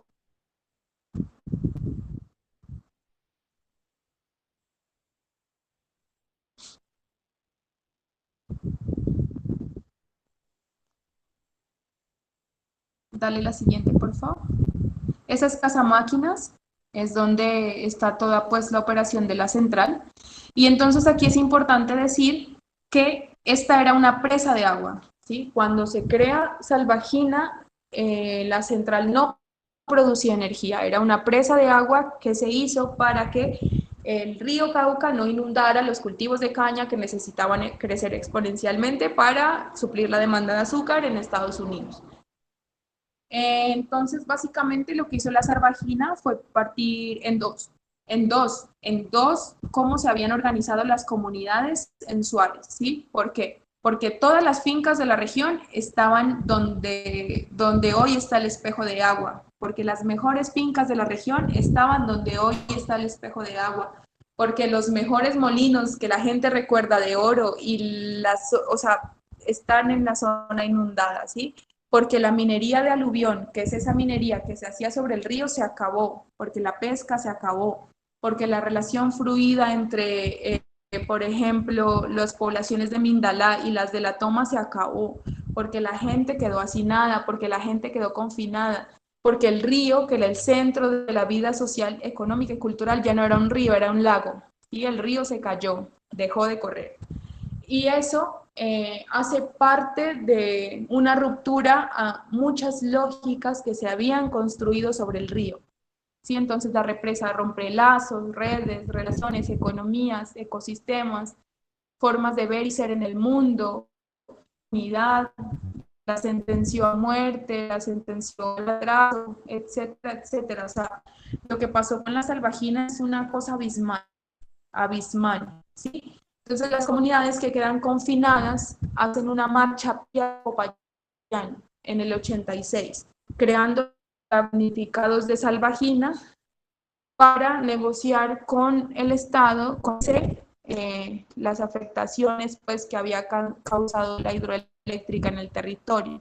Entonces, marcamos este punto de la salvajina porque además del mercado es quien define el flujo de los extractivistas en clases de economía local, la salvajina transformó y la transformación del activismo de oro en Suárez. Entonces, hoy existen los extractivismos de la manera que existe Suárez, existe la salvajina y están anclados al mercado internacional con la minería de oro. ¿Podemos cambiar de diapositiva? Entonces, ahora, pues después de marcar esos antecedentes, sobre todo el de la salvajina, pues vamos a ver algunos extractivismos del siglo XXI, ¿no? Hay diversas formas de hacer minería de oro en Suárez. Primero nos vamos a referir al extractivismo de oro. Por favor, podemos cambiar de diapositiva. Primero, hablar de la minería criminal. Entre dos, bueno, es que no sé cómo señalar este momento. Entre 2000 y 2010 más o menos es cuando empieza un auge de minería criminal en el norte del Cauca, no solo en Suárez, ¿no? Y está muy asociada al control paramilitar que se estableció, ¿sí? En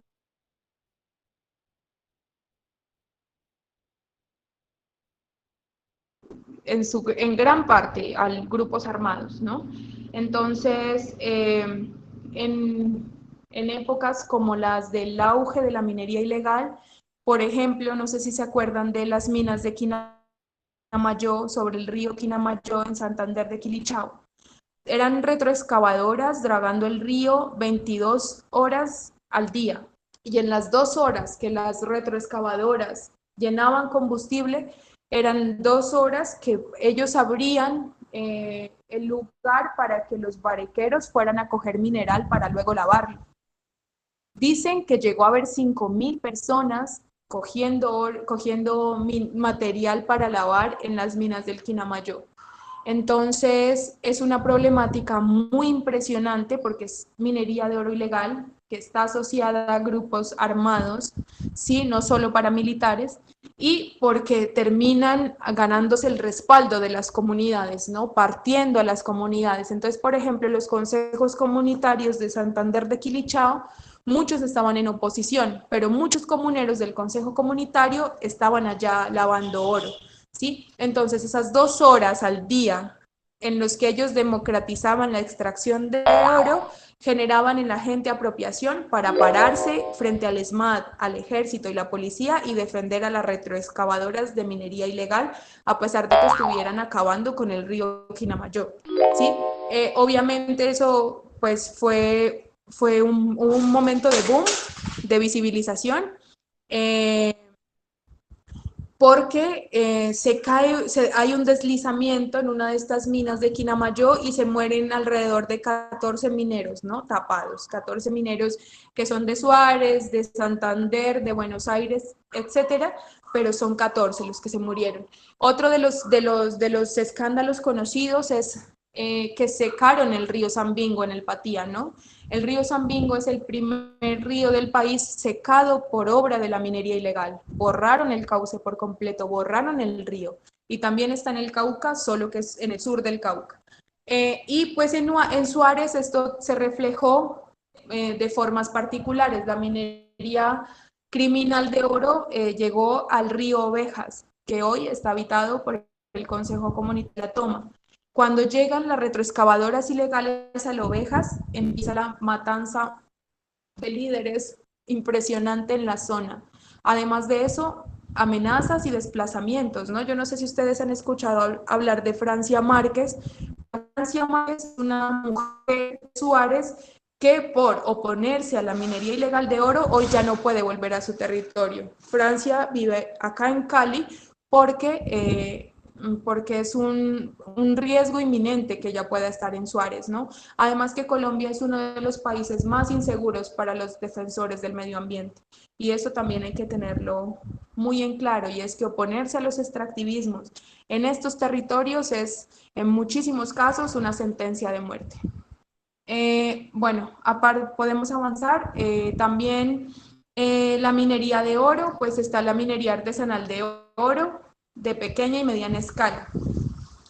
La minería artesanal es hecha todavía por bateas, por mujeres que se hacen en las quebraditas, pues todavía a lavar, pero lo que hoy se llama minería artesanal son mujeres que lavan los lodos residuales de las lavadas con mercurio, ¿sí? Es decir, ya no se barequea sobre las fuentes de agua, sino sobre los residuos que han salido, por ejemplo, del beneficiadero que vemos en la foto. Entonces, eso es lo que se llama hoy minería artesanal en Suárez. La minería pequeña son minería de socavón, por lo general, en las que se extrae oro. ¿Podemos cambiar de foto? Miramos que al fondo hay como material gris, son residuos de pequeñas minas. Los pequeños mineros de Suárez utilizan mercurio y cianuro, obviamente, porque son mineros que no tienen un capital para avanzar hacia la eliminación del mercurio y del cianuro, ¿no? Porque es muy costoso además el trámite, necesitamos planes de manejo ambiental, licencias ambientales, etcétera, etcétera, que para los pequeños mineros es casi que imposible cumplir esto. Entonces, podemos avanzar. Los pequeños mineros utilizan, lo que hay en ese tarro es mercurio. Entonces, ese tarro, cuando todavía no estaba prohibido utilizar mercurio en Colombia, costaba alrededor de 600.000 pesos. Hoy, es mercurio en Colombia, pero se consigue como si no lo estuviera, pero este tarro ya cuesta 1.200.000, ¿no? Entonces, el mercurio no deja de usarse, sino que se encarece. Pues yo no sé eso a quién beneficia, pero pues ya sabemos que nadie dejó, que todo el mundo sigue utilizando mercurio. ¿Podemos avanzar? En esta foto, en la foto que sigue, esa bolita que ustedes ven allí, es oro amalgamado en mercurio. Entonces, cuando yo lavo el oro, yo meto en unos tambores 30 kilos de bolas de hierro, que al estar girando trituran el material que yo saqué de la mina y lo convierten en lodo. Yo luego en unos cocos lo lavo con agua, con mucha agua, y esto es el residuo de lavar con esos cocos. ¿Sí? Que el mercurio lo que hace es atrapar el oro y encerrarlo. Dentro de esa capa de mercurio hay oro. Entonces a esa bolita ellos le aplican calor, el mercurio se evapora y queda ya el oro puro. Entonces ahí falta un proceso y es de amalgamar, para que por calor el mercurio se vaya y nos quede el oro puro. Esa es la pequeña minería de Suárez, ¿no? Es una minería demasiado contaminante, que deja demasiado residuos, pero sobre las personas también, ¿no? Entonces, por ejemplo, uno de los mineros tiene 7 años, pero parece más viejo que los señores que son viejos y que se dedican a la agricultura, ¿sí? Entonces es complejo porque los efectos de salud, que no hay estudios en el Consejo Comunitario de Mindalá, pero hay gente que se ha dedicado desde los 13 años de edad a lavar y a la minería y a lavar comer. Entonces, imagínense que la gente lava una vez a la semana.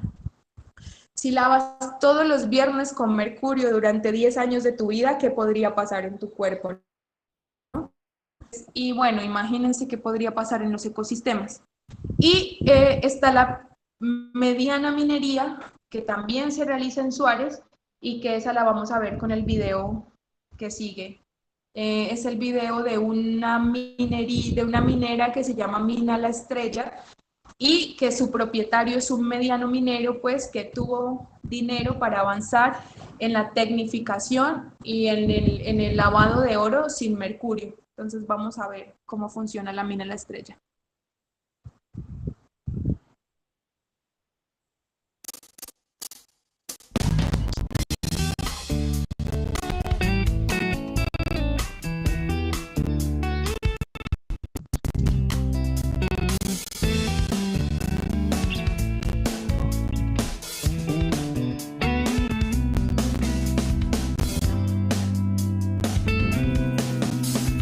Desde el tema de vista técnico, supremamente importante, desde el tema de punto de vista ambiental, más que todo. Miramos cómo sí se puede realizar una minería limpia, sin la utilización de químicos, elementos contaminantes como el cianuro y el mercurio. Totalmente satisfechos de esta visita, completamente comprometidos y seguros que vamos a desarrollar y a replicar este tipo de minería en otras minerías aquí en el departamento.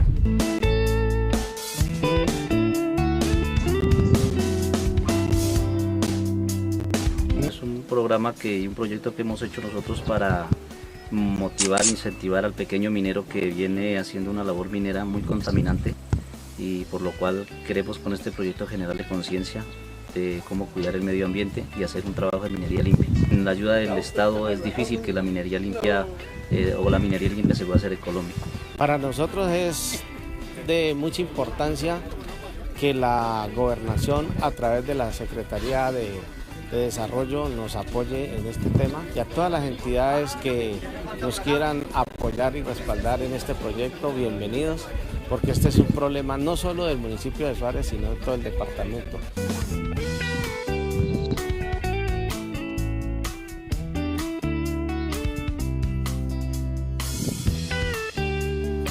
Experiencia como esta única acá en este municipio, y creo que a nivel del departamento del Cauca. Para nosotros este es un modelo que se tiene que replicar en todos estos procesos de beneficio, y desde lo institucional, nosotros como reguladores de la parte ambiental, invitamos a todos los pequeños mineros para que se vinculen a este tipo de iniciativas.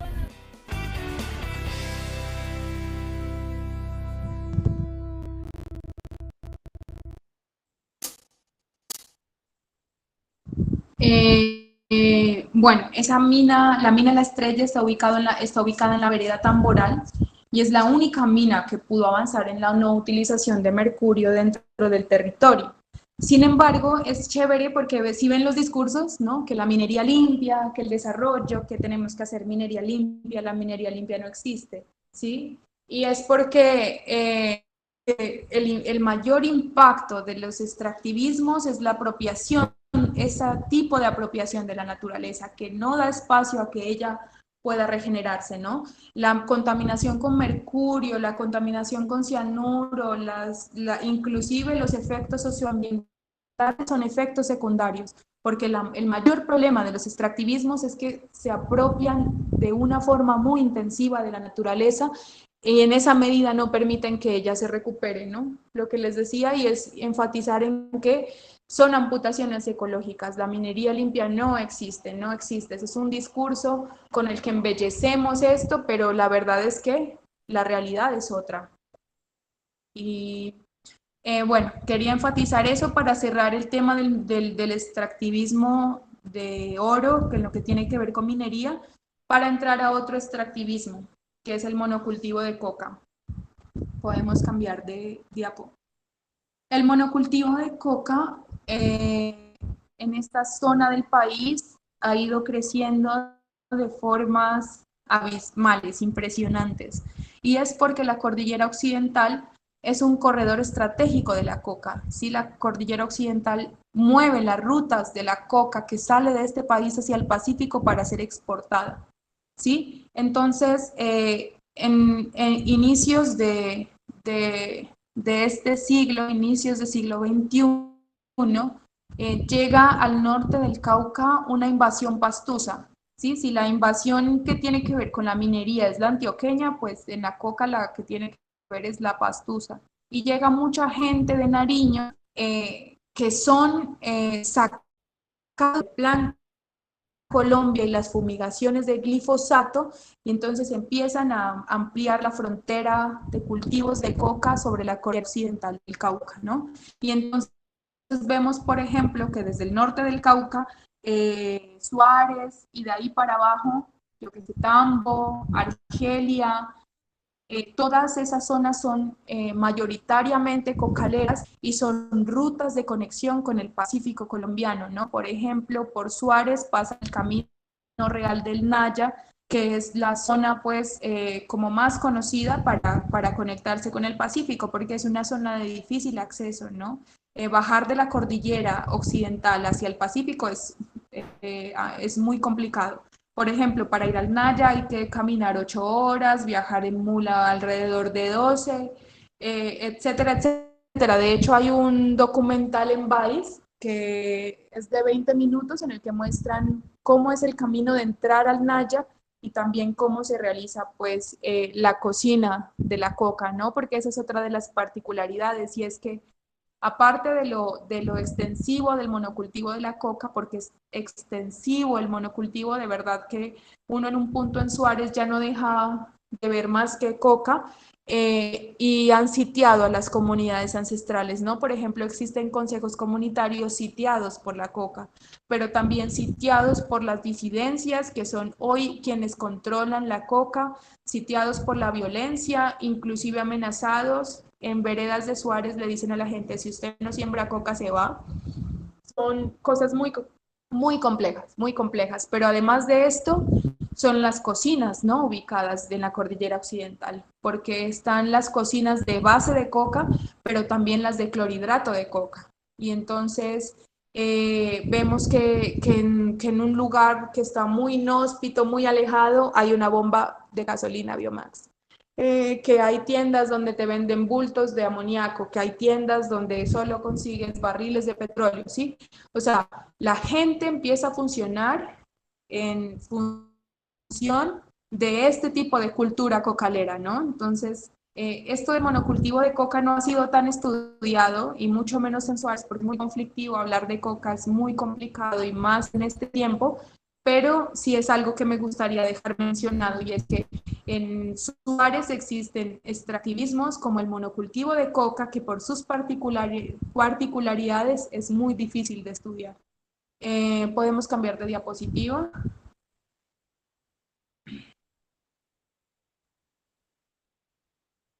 Por ejemplo, allí les puse unas fotos fue el mes pasado, hubo reinado de la coca, ¿no? En Suárez. Hubo un reinado de la coca, entonces de todas las veredas seleccionaban la reina de la coca, y al final la vereda El Naranja, la vereda Altamira, que es una zona muy complicada en Suárez, hace parte del Cerro Damián, gana la corona, ¿no? Entonces lo que les digo, o sea, la cultura empieza a transformarse por completo. Estos son territorios indígenas y afros, ¿sí? Entonces quiero que piensen en cómo esta cosa va transformando, ¿no? Y completamente asociada a la violación de derechos humanos, porque si hoy existe tanta violencia en Suárez es porque está la hoja del monocultivo de coca y la minería de oro. Suárez es un municipio muy violento, muy controlado en este momento por la disidencia Jaime Martínez de las FARC. Bueno, avanzamos. Y por último, y para cerrar, me gustaría hablarles de la central hidroeléctrica Salvajina. ¿Y por qué de nuevo? Porque cuando la mencionábamos al inicio, yo les decía que la intención era hacer una presa, no generar energía. Sin embargo, en la actualidad, además de la contención pues, del caudal del río Cauca, se genera energía en la represa. ¿Sí? Entonces, en 1992 se reestructuran las corporaciones autónomas regionales, se crea EPSA, que es la Empresa del Pacífico S.A., para que, como empresa estatal, para que controlara pues, y regulara la generación de energía en la hidroeléctrica. En 1994 se vende EPSA, ¿sí? Se privatiza, ¿sí? 2 años después, o sea, se crea una empresa estatal para generar energía y años después se vende. ¿Sí? En el punto de que la EPSA llegó a ser de Unión Fenosa en un momento, ¿no? Unión Fenosa deja eso por un montón de escándalos, pero sin embargo, el capital que hoy hace parte de la hidroeléctrica de la Salvajina no es público. Actualmente la represa, ahora, bueno, los dueños de la represa son el Grupo Argos, ¿sí? El Grupo Empresarial Antioqueño, el GEA, y ahora la razón social es Celsia S.A., ya no es EPSA, sino Celsia, ¿sí? que tiene todo que ver con el Grupo Argos, y es una multinacional que está especializada en la producción de energías y que sobre todo funciona en Colombia y en Centroamérica, ¿sí? Tiene bases y presas en Centroamérica. Esta empresa, ahí lo que vemos es el muro, ¿sí? El techo azul es Casa Máquinas y pues este es el esco de agua. Bueno, entonces esta presa, después del proceso de 1986 con Asoprodasa, pues las comunidades se organizaron para cerrar impactos, ¿no? Sin embargo, esto no fue posible hasta que la Corte Constitucional emite una sentencia, ¿sí? La sentencia T462A de 2014, producto de una tutela que interpusieron dos cabildos indígenas, Cerro Tijeras y de Honduras, que son cabildos indígenas de Morales, que han afectado por la represa de la Salvajina, porque la represa afecta a Pienó, a Morales y a Suárez, a comunidades campesinas, negras e indígenas. Entonces ellos interponen una tutela alegando que se violaban los derechos a la educación, a la movilidad, etc. Entonces la Corte dice, sí, se violan de esta manera, pero entonces aquí hay dos situaciones. La primera es que alguien tiene que responder por la construcción y la segunda, que alguien tiene que reconocer los impactos de operar y producir energía.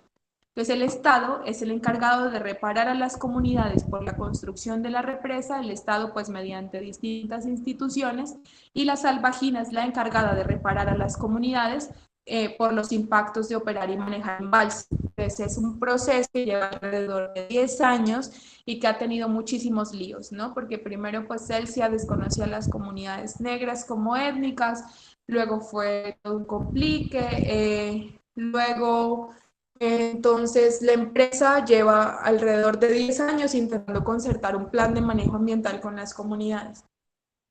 Hoy tiene ya acuerdos con Cerro Tijeras y con Honduras, que son quienes pues interpusieron la tutela, pero todavía siguen procesos de concertación, por ejemplo, con las comunidades negras que están organizadas en los consejos comunitarios.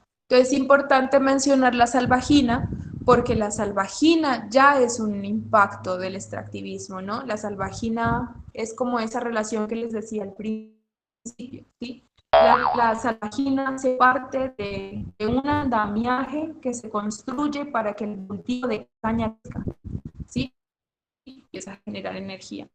Pero lo que sí les quería hacer énfasis es que básicamente lo que pasa hoy en el Valle es lo que pasó en algún momento en Suárez, y que no sé si algunos de ustedes están en Cali, pero en Cali la mayoría del agua que se consume es el agua que viene de Salvajina, ¿no? Que viene del río Cauca, que Salvajina es todos los ríos de toda la isla sobre el medio de la montaña, que luego pasan siendo además, porque al Cauca también llega el río Teta, que es el que baja del Cerro Santa Catalina, que es completamente minero, el mercurio, cianuro y demás, y además pasa por las plantaciones y fumigaciones de coca y de caña, ¿no?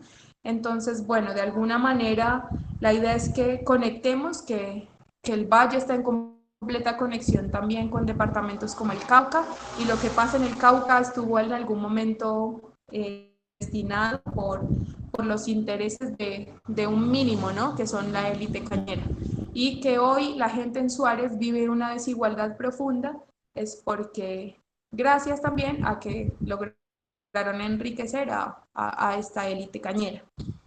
Entonces, bueno, yo termino allí. ¿Hay otra foto? Creo sí. Sí, esta vemos como el muro, cazamáquinas y detrás el espejo de agua. Y en la última foto tenemos las referencias en las que nos basamos para realizar esta conversación. Entonces yo cierro allí, a ver si hay comentarios, aportes, dudas, preguntas.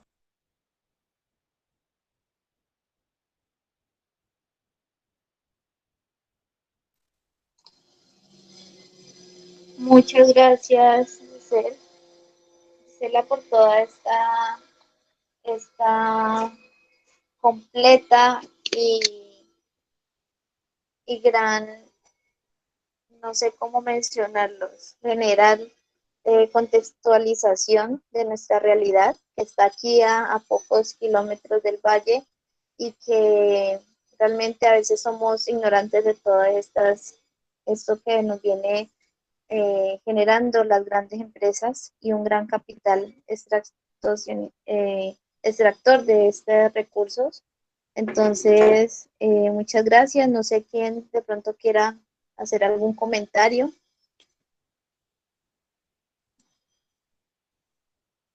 Yo, Dani, pues primero Gisela, muchas gracias por acompañarnos el día de hoy. Creo que es un tema muy crudo, muy difícil de escuchar, de ver y de pensar en cómo lo vivirán las comunidades que están ahí, a las que les toca sentir el impacto total, ¿sí? Creo que es muy fuerte, o sea, doloroso. Y creo que es ahí donde entra el papel de los profesionales, de la gente que en este momento nos estamos pensando construir un país, una nación, de cuáles son las tareas que tenemos que a largo plazo corregir y mejorar. Entonces, por medio de la cátedra intentamos buscar alternativas. Y para entender ese tipo de alternativas hay que entender temas transversales que nos tocan a todos. Entonces, yo te agradezco mucho por lo que nos compartiste el día de hoy, amor.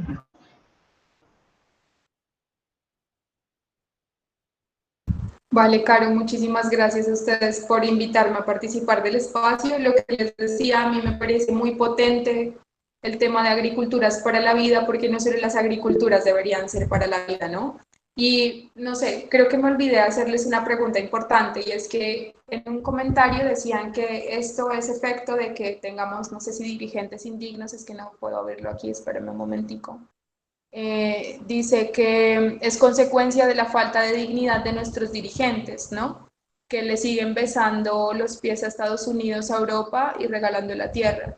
Pero no solamente de ellos, cuánta complicidad hay en nosotros de extractivismo. Y yo quiero que con esa reflexión nos vayamos. ¿Qué tan cómplices somos nosotros en esto?